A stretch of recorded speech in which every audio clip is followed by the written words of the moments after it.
ꯑꯗꯨ ꯂꯨꯄꯥ ꯂꯥꯛ 10 ꯑꯗꯨꯅ ꯃꯥꯏ ꯃꯃꯜ ꯑꯣꯏꯅ ꯄꯤꯕꯗꯨ ꯌꯥꯔꯕ꯭ꯔꯥ ꯍꯣꯏ ꯃꯇꯦꯡꯕꯨꯗꯤ ꯃꯇꯦꯡꯅꯤꯀꯣ ꯑꯗꯨꯅ ꯂꯣꯏꯔꯕ꯭ꯔꯥꯕ ꯁꯤꯁꯇꯦꯝꯁꯤ ꯀꯔꯤ ꯑꯣꯏꯔꯤꯅꯣꯕ ꯑꯦꯛ ꯑꯣꯐ ꯇꯦꯔꯣꯔꯤꯖꯝꯁꯤ ꯊꯤꯡꯅꯕ ꯀꯩꯗꯧꯔꯤꯒꯦꯕ BJPꯒꯤ ꯄ꯭ꯔꯥꯏꯝ ꯃꯤꯅꯤꯁꯇꯔ ꯅꯔꯦꯟꯗ꯭र ꯃꯣꯗꯤꯖꯤꯅ ꯑꯃꯤꯠ ꯁꯥꯍꯅ 2026ꯀꯤ ꯃꯅꯨꯡꯗ ꯇꯦꯔꯣꯔꯤꯖꯝꯁꯦ ꯖꯤꯔꯣ ꯇꯣꯂꯔꯦꯟꯁ ꯍꯥꯏꯗꯤ ꯇꯦꯔꯣꯔꯤꯖꯝꯁꯦ ꯁꯤꯅꯣꯗ ꯍꯟꯊꯍꯟꯕ ꯑꯃꯐꯥꯎ ꯂꯩꯍꯟꯗꯕ ꯍꯥꯏꯕꯅꯦꯕ including Naxalite ꯇꯧꯔꯤꯕꯁꯤꯡꯗꯣ ꯑꯗꯨꯅ ꯑꯗꯨꯒꯨꯝꯕꯒꯤ ꯄꯣꯠ ꯑꯗꯨꯗ ꯇꯧꯕꯁꯤꯗ ꯃꯅꯤꯄꯨꯔꯗꯗꯤ act of terrorism-ꯁꯦ ꯃꯁꯤ act of terrorism-ꯅꯦꯕ ꯃꯣꯏꯅ ꯇꯧꯔꯤꯕ ꯈꯨꯠꯅꯥ ꯂꯍꯥꯠꯇꯣ terrorism ꯍꯥꯏꯁꯦ ꯃꯤ ꯃꯌꯥꯝ ꯑꯃ ꯇꯧꯔꯒ ꯃꯌꯥꯝ ꯂꯣꯏꯅ ꯄꯪꯍꯥꯠꯇ ꯍꯥꯠꯄ ꯑꯗꯨ ꯈꯛꯇ ꯅꯠꯇꯦꯕ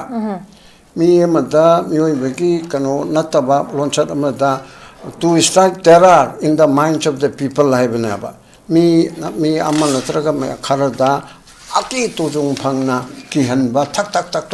ꯀꯤꯍꯟꯕ ꯑꯗꯨꯒꯤ ꯑꯦꯛ ꯑꯗꯣ terrorism-ꯅꯤ ꯍꯥꯏꯕꯁꯤ section 113 113 of the Bharatiya Nyaya Samhita yauribneba aduna aduguma the organized crime section 111 113 of the Bharatiya Nyaya Samhita yauribneba masigi organized crime ama chum chatharakpa khotarakpa masida Bharat Sarkarna direct natrasu na koinana aduga loan amasung phongna mating panggi mongda khamdaba haibise masigi kana tawdaba haibise khwadagi yam soiraba government itself se terrorist government la habi question la aba reign of terror se thingdrabanina koi hana bam lai kana gumma raskal aranba na gunda amana lambida aranba ma tawbana bimacha amada ijan mangana tawba mi mahana na tawba duda aigumba gentleman sadhu ojaba amana aini yeng leraba adudi aisu crime duda yawe na loganaba aduga samana habidi yeng leriba ina 이게 군단에 떠오르비다 강방함데 아이는 안 막하지 레이드나 police takpati ngamidana phone tawpati ngamidana maphamadadalera mi amada yong asi tawrisangta thingona haibti ngamidana to asigi pramanche aranba praja maraktegi gunda phunda terrorist act tore kanana thingdorimno praja na thingba yate praja pullaga heta yagadonate government na thingadabni security force ni thingadabni aduni yengdana le rabordi aduni na ina achi nongni si momang de haibse adorbodi security forces act of terrorism da thajabu erabdi moisi praja na moisi chu terrorist act sogat pa terrorist organization makal amani haidana lori dabagi maram leite aba yes asida hanna cho haigre ko matang sa abamata union forces lady bam si list 1 haibati union list ki asigi 2A da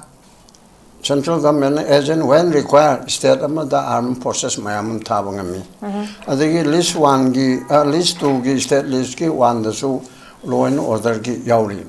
adigi 355 da su central na state kanana be damta raibo paisi na ba yauri asigumba mayam china armed forces na da go shi karigi damta no in aid of the civil power haiba in the end of the civil power aina logi constitute kana supreme court na 1978 ke haibedo yam toina pathong le pamu pararo 1978 ke supreme court ke sida akhoi gi naga people's movement for human rights versus union of india abaswagi na thang na tawgiba ke samadana observe taweba in the end of the civil power haibe haibe state aduda pabung karam haina overall lem pabungi ahan bigi round da thambiu masise masi karam ba plot no masi karam ba agenda no sigi marum da leiri bise karino masi akoine involve tori bise kanano karam interpret to bayana jagai icham chamba meeting wena yengba yabra civilian da sumaina target torok pasi hanigi ama sibhoba swap tawdingai phongphong saringai marak sida kem ki dana handana yamna bol oina haitare sugma chatharak pa thawung si pabungi meeting da kamai thambini government india na yengi ba mechi akhoi cha hantaba thakta centrally administered areas haibadugi mongda thamningi bejala thabakchine dita center na administration toba territorial council gumba union territory gumbagi thakta without assembly assembly legislature yaudaba union territory legislature litaba territorial council gi thakta manipur sida treat tawrabra si am question yam hangninga yam lere mase akhota tawriba si tawhum thoktaba mayam ma yam kana tawre aduna handakta Recently, Kantayana Nahama Kaksungono, the gig original Kaksungono, Nepal, the Tawak Tauruba. Laya Tami Mong Damaga Kana Sanabani, Haven Pimachama. Yamanata 19 December da Chale, Tam Lere. Aduga, Tankun Matoesida, Lamento Henba, Kuki terroristing na. Mabu Padana, Manupiduga, Purgan Piduna Topa, Garema da Tamamaga. Mabu. खुद हाथ तो जो मी ना हाथ पर खुला तो मांद्रे ने है कि मी अमना साउंडिंग बदी के हाथ पर खुला तो वो मांद्रे बा मी खुरुम दना सी तौर बा सी लोरम न त्रोई बन देख ना बा बा सी तौर दी खतंग खनरीब न त्रो अदा सी तौर तना तो दा तौर कापसिल ये बदी कोई ददी याम ने है ना नुंगाई तबा याम ने है ना शॉकिंग ओई बा मी अमन चतुम थोकता बलम चत Talibanism, Taliban Mauno, Toloi the Bopot Ama, Handaki, Kuki Lament to Henba, Kuki terroristing na, Toribasi, Yam not a chanda, stronger, Tamda, Masi condemned Tony, I went to come to talk on it. Madugi, Taudana to Torana, that Torani, I and I other scenario, Lupala Tara Magi, Imumanu Kagina, Abama, the Pirani, Hana Relipni, Haidana Gamena. Togering a marriage that Matu Boba Konakachi jumping in me, as in a pen of Vera either. Other Togering Margosida, Pong Pong, Saring Sida, Alama, Karalasam, Evol Hybra, mumming those subject to correction, I pet Hangabani. Aduda, Telerga, Cookie, Ha, Ani, Ahumni High.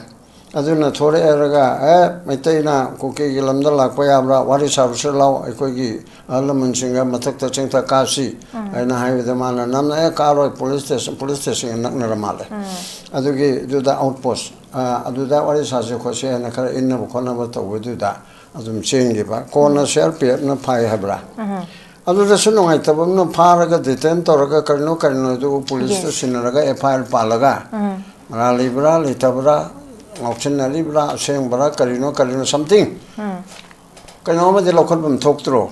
Me Hosiki Ran Kan, Harabada, a great Maitena cookie, the Landaro, Natrasu, cookie lament to Henbana, Landara Padagi, cookie Punaman Natrasuko, cookie lament to Henbo, cookie terrorist, Pamakamu Karana, Landara, the China Bayadana, Lesulata Baporjon Leg, I didn't know. Soon Magi China Bayadana, Tamil Baport, is that.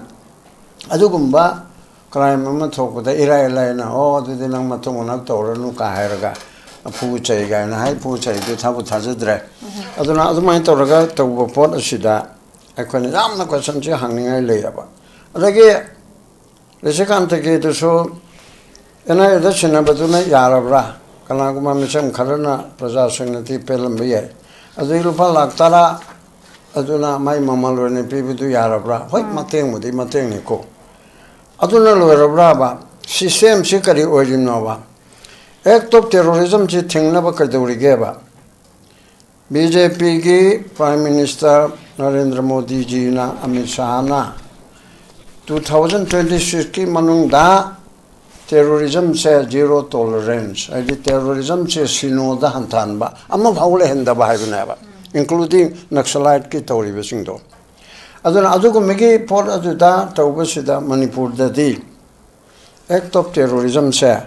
Masi act of terrorism never Moina Toriba Kunal Hato. Terrorism is me, Mam, Torga Mam, Pata, Patu Hotana Teva.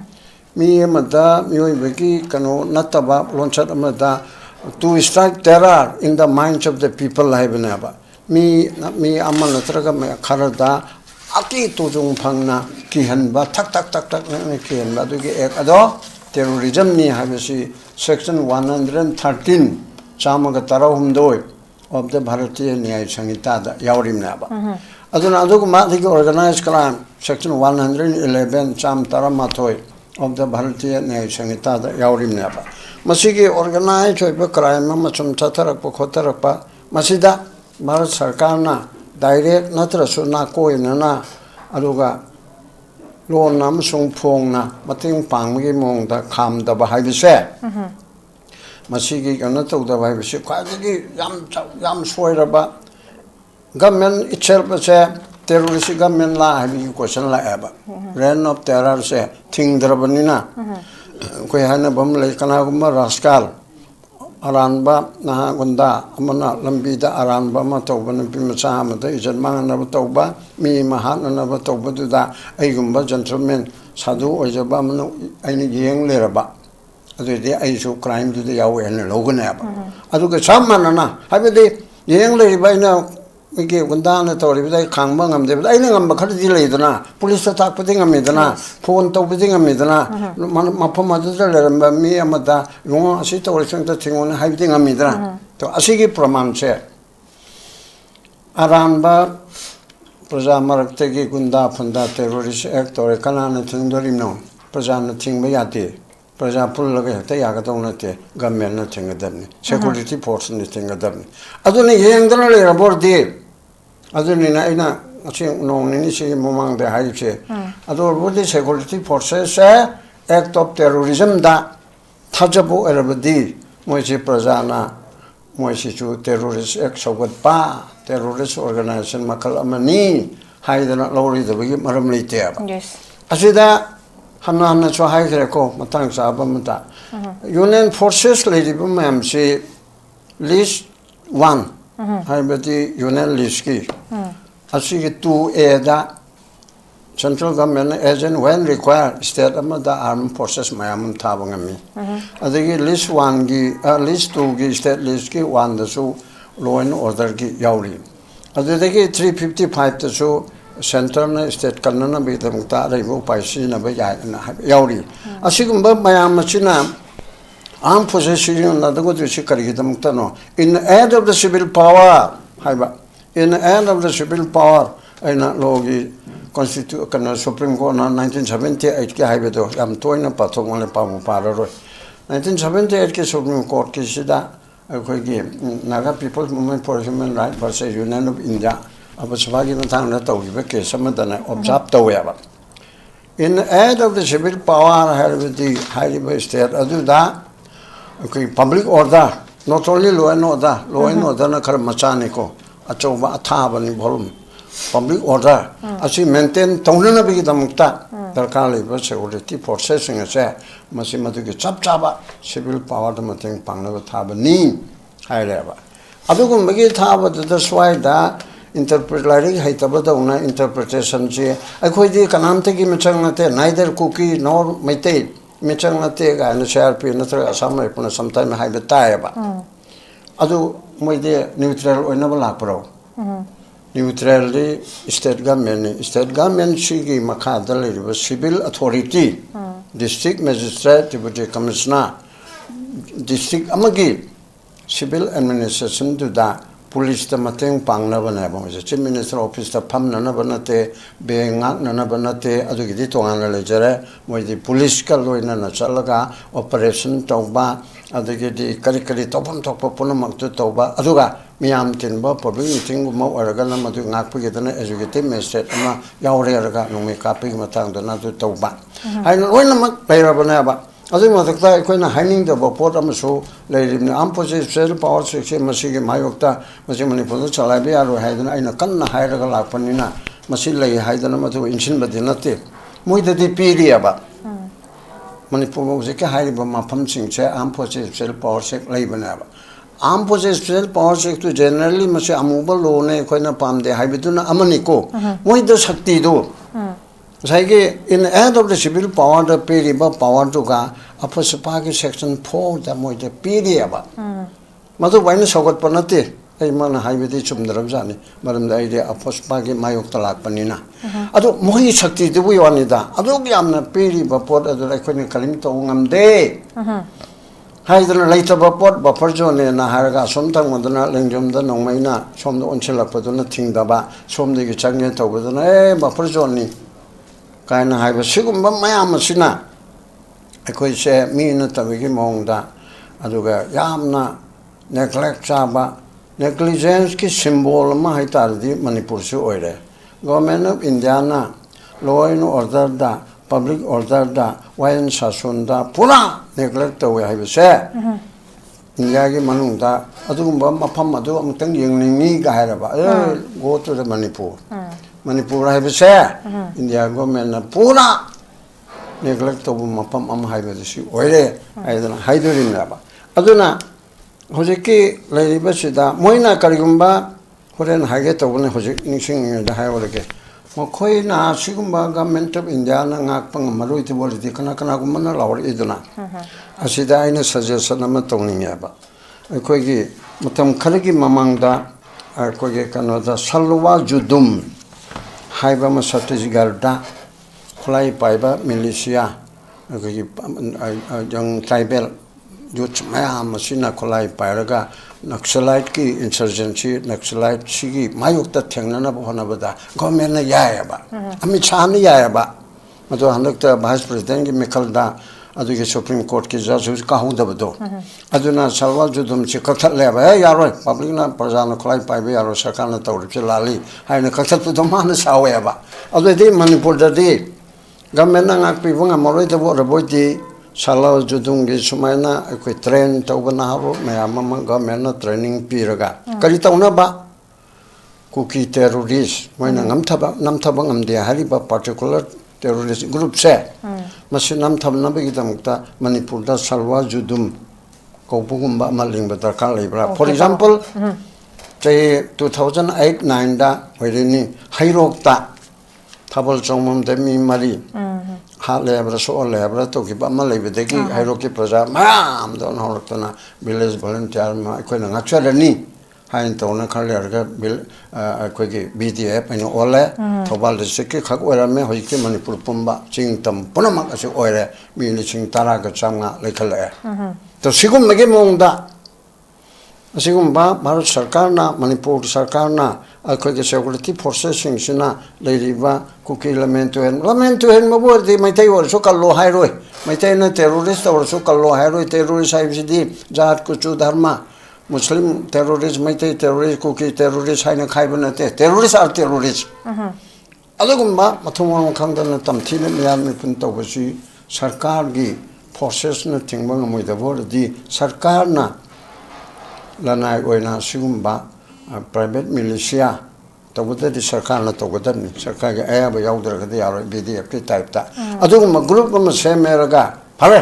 ꯊꯥꯁꯤꯒꯤ ꯃꯅꯨꯡꯗ ꯑꯗꯨꯒꯨꯝꯕ ꯇꯦꯔꯣꯔꯤꯁꯝꯒꯤ ꯊꯕꯛ ꯇꯧꯕꯁꯤꯡꯁꯦ ꯅꯣꯏ ꯊꯦꯡꯅꯔꯣ ꯁꯔꯀꯥꯔꯅ ꯃꯇꯦꯡ ꯄꯥꯡꯅꯤ ꯍꯥꯏꯔꯒ ꯇꯧꯔꯣꯗꯅꯀꯣ ꯑꯗꯨꯃꯛꯄꯨꯗꯤ ꯃꯣꯏ ꯇꯧꯁꯨ ꯇꯧꯔꯛꯑꯣꯏ ꯑꯩꯈꯣꯏꯅ ꯍꯥꯏꯗꯤ ꯁꯔꯀꯥꯔꯅ ꯇꯧꯕ ꯉꯝꯗ꯭ꯔꯗꯤ ꯍꯥꯏꯕꯅꯤꯗ ꯃꯗꯨ ꯍꯦꯛꯇ ꯌꯥꯝ ꯇꯧꯍꯟꯅꯤꯡꯗꯅ ꯄꯕ꯭ꯂꯤꯛꯇꯤꯒꯤ ꯈꯨꯠꯂꯥꯏ ꯄꯥꯏꯔꯒ ꯌꯥꯝ ꯇꯧꯍꯟꯅꯤꯡꯕꯒꯤ ꯋꯥ ꯅꯠꯇꯦ ꯎꯄꯥꯏꯁꯦ ꯁꯨꯝ ꯊꯤꯔꯛꯄꯗ ꯅꯣꯏꯅ ꯇꯧꯕ ꯉꯝꯗ꯭ꯔꯗꯤ ꯏꯟꯗꯤꯌꯥ ꯒꯣꯔꯃꯦꯟ ꯆꯥꯎꯈ꯭ꯔꯕ ꯄ꯭ꯔꯤꯊꯤꯕꯤꯒꯤ 3-4 ꯁꯨꯕ ꯁꯛꯇꯤꯗ ꯌꯥꯎꯈꯠꯂꯛꯑꯕ ꯑꯗꯒꯤ ꯄ꯭ꯔꯤꯊꯤꯕꯤ ꯄꯨꯝꯅꯃꯛꯅ ꯃꯃꯤꯡ ꯇꯥꯕꯗ ꯑꯗꯨ ꯃꯌꯥꯝ ꯊꯥꯒꯠꯅꯔꯤꯕ ꯀꯤꯅꯔꯤꯕ ꯅꯔꯦꯟꯗ꯭ꯔ ꯃꯣꯗꯤꯖꯤ ꯑꯁꯤꯅ ꯄꯍꯜꯒꯥꯝꯒꯥꯁꯦ ꯃꯤꯅꯤꯠ 12ꯗ ꯂꯣꯏꯁꯤꯜꯂꯤꯕꯁꯤꯅ ꯆꯍꯤ 3ꯗ ꯀꯔꯤꯝ ꯇꯧꯕ ꯉꯝꯗ꯭ꯔꯒꯗꯤ ꯂꯅꯥꯏ ꯑꯩꯈꯣꯏ ꯉꯥꯛꯆꯔꯒꯦ ꯍꯥꯏꯗꯅ ꯀꯅꯥꯅꯣ ꯍꯥꯏꯒꯠꯂꯛꯏꯕꯁꯦ ꯃꯁꯤ ꯇꯥꯔꯛꯀꯗꯧꯔꯤꯕꯅꯦ ꯌꯥꯝ ꯅꯨꯡꯉꯥꯏꯖꯩ ꯄꯥꯕꯨꯡ ꯁꯦꯀ꯭ꯌꯨꯔꯤꯇꯤꯁꯤꯗꯤ ꯍꯥꯏꯅꯔꯨꯗ꯭ꯔꯒꯁꯨ ꯌꯥꯝꯅ ꯑꯩꯈꯣꯏꯒꯤ ꯁ꯭ꯇ꯭ꯔꯦꯟꯁꯤ ꯃꯌꯥꯝ ꯑꯃ ꯂꯩꯔꯕꯅꯤ ꯍꯧꯖꯤꯛꯁꯦ ꯄꯟꯅꯗ꯭ꯔꯒꯁꯨ ꯑꯗꯨꯅ ꯑꯦꯛ ꯑꯣꯐ ꯇꯦꯔꯣꯔꯤꯖꯝꯁꯤꯗ ꯀꯩꯝꯇ ꯑꯦꯛꯁꯟ ꯂꯧꯈꯠꯇꯅ ꯑꯗꯨꯝ ꯀꯩꯝꯇ ꯑꯦꯛ ꯇꯧꯗꯅ ꯂꯩꯕ ꯇꯥꯔꯒꯗꯤ ꯑꯁꯨꯛ ꯌꯥꯝ ꯌꯥꯝꯈ꯭ꯔꯕ ꯃꯁꯤꯡ ꯗꯤꯄ꯭ꯂꯣꯏ ꯇꯧꯔꯤꯕ ꯁꯦꯀ꯭ꯌꯨꯔꯤꯇꯤ ꯃꯌꯥꯝꯁꯤꯒꯤ ꯑꯆꯧꯕ ꯀ꯭ꯋꯦꯁꯟ ꯑꯃꯗꯤ ꯁꯤꯗ ꯑꯗꯨꯝ ꯆꯥꯎꯅ ꯑꯗꯨꯝ ꯂꯩꯔꯦ ꯑꯗꯨꯒ ꯂꯣ ꯑꯦꯟ ꯑꯣꯔꯗꯔꯁꯤ ꯇꯣꯇꯂꯤ ꯏꯟꯗꯤꯌꯥ ꯂꯩꯉꯥꯛꯅ ꯃꯁꯤꯗ ꯅꯦꯒ꯭ꯂꯦꯛ ꯇꯧꯕꯒꯤ ꯃꯃꯤꯗꯨꯃ ꯆꯥꯎꯅ ꯇꯥꯔꯦ ꯑꯗꯨꯅ ꯍꯧꯖꯤꯛ ꯑꯩꯈꯣꯏꯅ ꯂꯩꯔꯤꯕ ꯄꯣꯠꯁꯤ ꯑꯃꯒꯤ ꯊꯧꯗꯣꯛ ꯑꯃꯒꯤ ꯍꯥꯠꯈꯤꯕꯒꯤ ꯐꯣꯡꯁꯥ ꯃꯔꯛꯁꯤꯗ ꯍꯟꯕ ꯂꯩꯇꯅ ꯀꯤꯗꯅ ꯑꯃꯨꯛꯀꯁꯨ ꯌꯥꯝꯅ ꯍꯧꯕꯒꯤ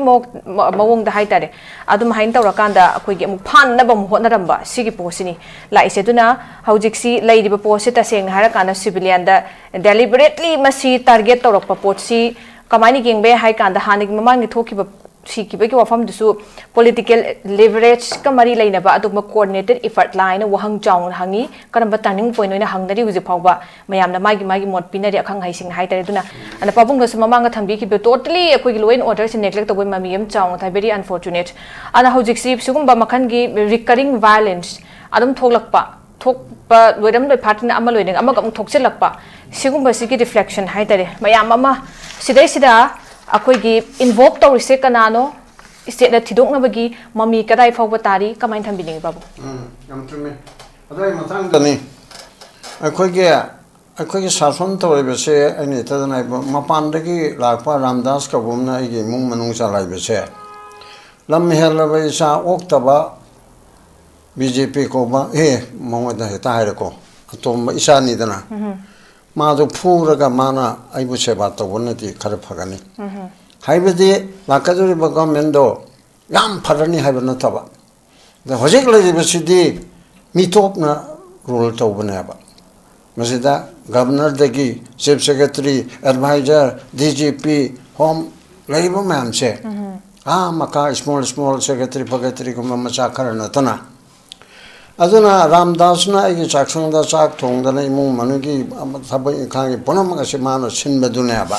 adu gi phatki dra ba ramdas na to bodo ai cha ne BJP de purman tori do mam la na lo biru kon ai gi oi ba poto kari ma ta tawroi da ba tum na le ba sha do hogdu eraga magi government to oraga di nang bu chi tawne haidana prime minister gi thong da namu bi haidana assembly ko ne adigi nang achi tawna nang ngamdraga Delhi saluna natradi nang khoi mam na nang mu thangdokani tatarukte khoi yengu yaidana ko adigi 27 tara anu hari ba lakadur sakado aina sogatana madu phanni haiba nataba hojiki president luchwa ko na kana bamche ju phangdre misi menane hele lakadur su kana bunta phangalo haina liptaraga di aina horen tumada ai mangak nagali mangak na ba yai haidana ai tumdo ba ogedra ba aduna kana gumma anchor sena tai reso lakadu ko me duna phaba tonglen khanbi bra sob tonglen khanbi khanbi to hore mangak nagal mangak na redu lai soler ka lai ta so or kana na traka chumna section na tawre lore kari ke su phata to ya dune khoi mam lady sidige yes unified command hanu gumna pithok bu yaroi lagodamni ngasi mahari chuni sakar par pe ani chimini so ibedo unified command na chamne ogedani law and order state ki list ni state ki sovereign power ni constitution akanona haibe supreme court na haibe ni pithok pu yaroi noina moida poto aduda 355 the central na mateng pangalo 355 dum tawbiye hadi state ki government cha mapung phana chalna ba center na ngak chengani haibe na 355 to yekna ba minalandara pa internet disturbance werabdi adigi laiba in head of the civil power makadar laiba security forces puna maksa home gi makadar state ki chief minister makadar lon legadamni madu army makok khangde mamanga dra haibe ni Kamal Babu ngangmada former chief minister gida akona discussion haibe ni kari Kamal Babu army ki cantonment 57 mountain gi major general kana ro kaugadamni my private secretary na Mr. So chief minister na sa class amathang mena sa haidi daktabi yaro maramdi ai ngak na ba Manipur ngak na ba tharak pa sa ai gi jumbu ai gi escort na tharak pa sa magi chak pijaba na traga mai tolop tu list na PVI ko ai gi da tharabu ni ai gi thodo wa tok to ma yauro idro ai na gi national khana ba da ai khamba ya de hai gadro aduna adugo migi board da leriba forces lo ripona maga sa civil in head of the civil power ni na chief minister na chap cham sujina gadamni chinna da yaro adugo migi board da ha megi tawri sumaina akhoi ni raga adugi de ji so tum hayo makong kolga sa na lakpi der de ga ya lakpi ga mi honorable prime minister aina chief minister wasak pasida yanan bada so kanano wasak ka mi do wasak pun mi ta prime minister yahun gadamni yahum chutoi state amada chief minister BJP ki chief minister wasakpada prime minister Narendra Modi chatki daba amabau yaude state tara het to he ba marak ta sinbo ero Tripura gi aduga Haryana gi ero ma loin la kadam home minister la kadam ni minister tara la kadam ni chief minister tara du la kadam moine to budu mongdo adu bana makso hoji la kadam risiri su kana anu oining bado adu oyo adage zage kanona haji bado maina former chief minister so mano wedarga de ma che exit honorably exit lady chumi governor PB gadamni hekta sengna haige governor pibi gadamni natraga Rajya Sabha ge MP lakaduba election ji da pibi gadamni adu maina ma ge yamna ikai khumna ba yaba solution amada ma bu thambi gadamni agent when require ma state politics tam sina ba yai ko se ai gi lana suggestion ni ko aduna adu mudu to gadamni aduga markaduri ba ko men se dai ko ai samak su yauna ka su to ro ine kali su to nga moina khali ba ngamun gadamni ba ai nam khali na ko intellectual mayam civil society mayam asini yom meraka lakatu bche minister duda lakatu cabinet mantri mandol sing duda si phajana tobigadan ko mayam nangi ngaksen gani nangi koi bada koi mayam support to gani any resolution da malorok pada assembly da am torok pada ko people ne support to hai chongsen na ta ba